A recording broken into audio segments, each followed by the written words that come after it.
So there was this third grade nun, and she wanted to teach her class about Jesus as the Good Shepherd. So she asked the class, not expecting that any of the children would be able to answer this, but she said, "Anybody here know Psalm 23? And to her amazement, a little girl with pigtails began to enthusiastically raise her hand, almost jump out of her seat. And the sister said, "Do you really know Psalm 23? "Yes," the girl said. So sister said, "Come on up and recite it."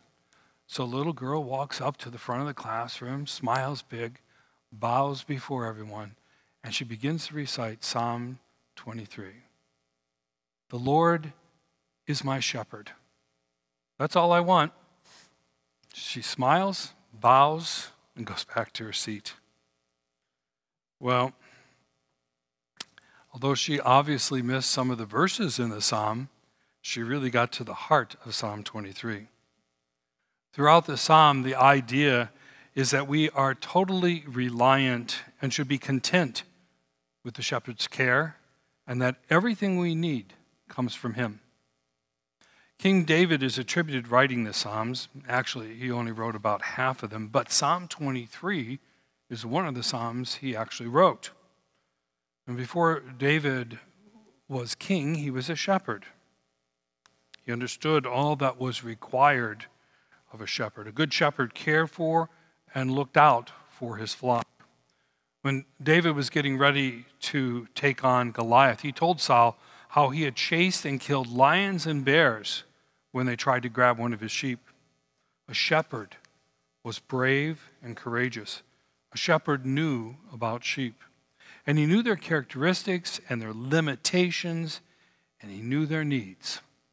So David, using that experience, contemplates all that and makes comparisons to how the Lord is like a shepherd. Shepherd leads, guides, directs, and the sheep follow. Sheep cannot lead themselves. So David is humbly and wisely saying, "I don't lead myself, for I am incapable as a sheep to do so." A sheep will not follow another shepherd. It responds only to the shepherd's voice they know. So David is also saying that as a sheep, he is not led by any other. God is my leader. God is the only one I will follow. We really need to remember this when we are tempted to put what we want before what God wants for us. And we need to remember this, especially during this pandemic, when we are tempted to give in to fear and anxiety and frustration and irritability, and give those emotions more power in our lives than we do God. When David went after the lion or bear, he risked his life for the sheep.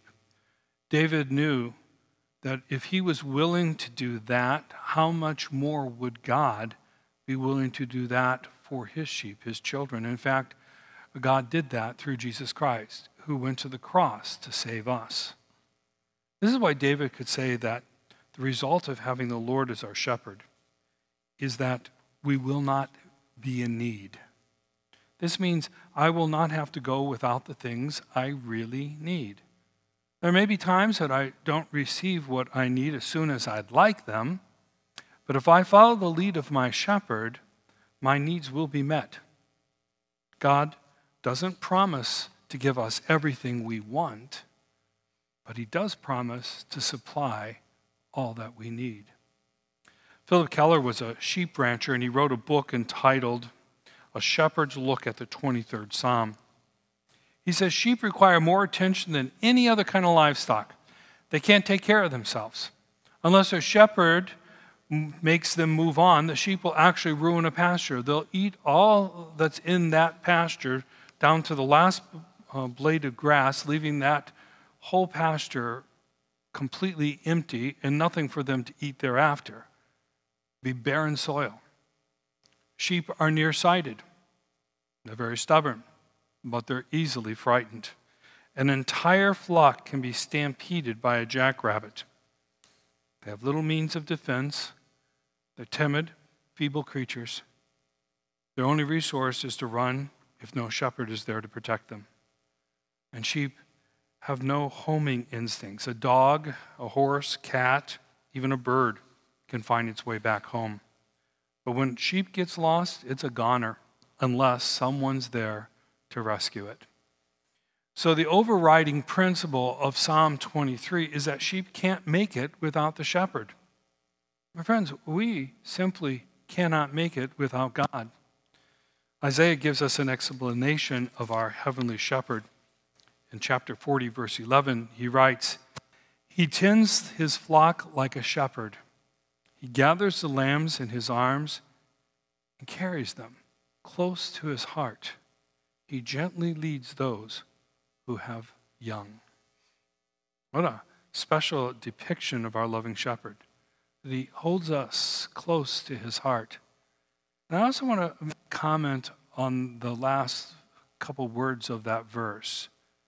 And he gently guides those with young. You know, from the very beginning of this, I have been very concerned for parents with small children, especially those parents where both husband and wife work. I mean, this has been very, very difficult for you. Having the children home, having to do the extra work for school, having to navigate through the different technologies that allow them to do school.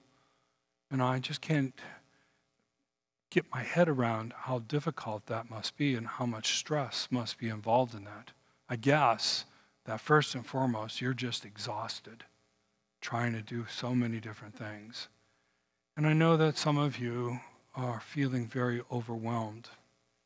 And that having those feelings of fear and anxiety, especially during this pandemic, and that sense of being overwhelmed, one of the things that we do to protect ourselves from those emotions is we get angry.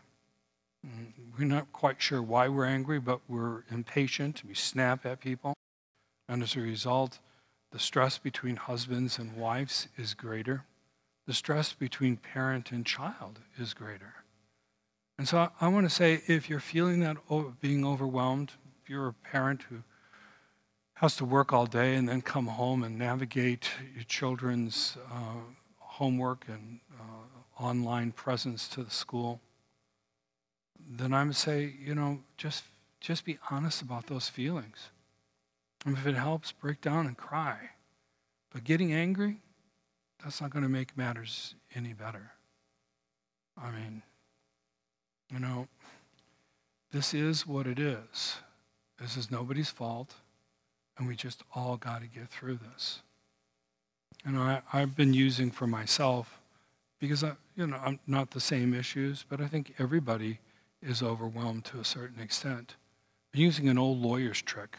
I've been telling myself, because you can debate, as I do in my head, the wisdom of the government shutting us down the way they have. We can debate that long and hard, but I think that we can't debate the intention behind that, and that is to protect you, your family, and everyone else. And so this trick that I use for myself when I get really upset is I think of people I love. And if I was told, if you want to save their life, if one of the people that you love were going to die because of this COVID-19 pandemic, and if you self-isolated and you kept to yourself and you didn't go out and you had your groceries delivered and you washed your hands 6,000 times a day and you wore masks and gloves and you sterilized things constantly, if you would do that, you could save your loved one's life. When I put it in that perspective, then all these things become easy because I know I don't want anyone I know or love to suffer with this disease.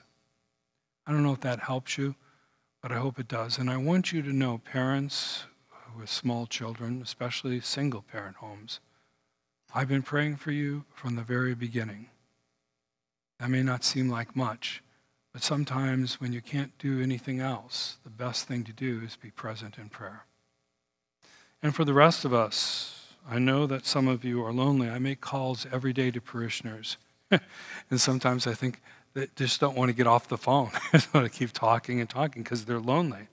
And I think maybe even most of us, like myself, are just so tired and want this all to end.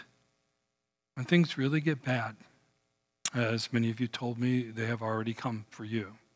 Just remember, our good shepherd holds us close to his heart.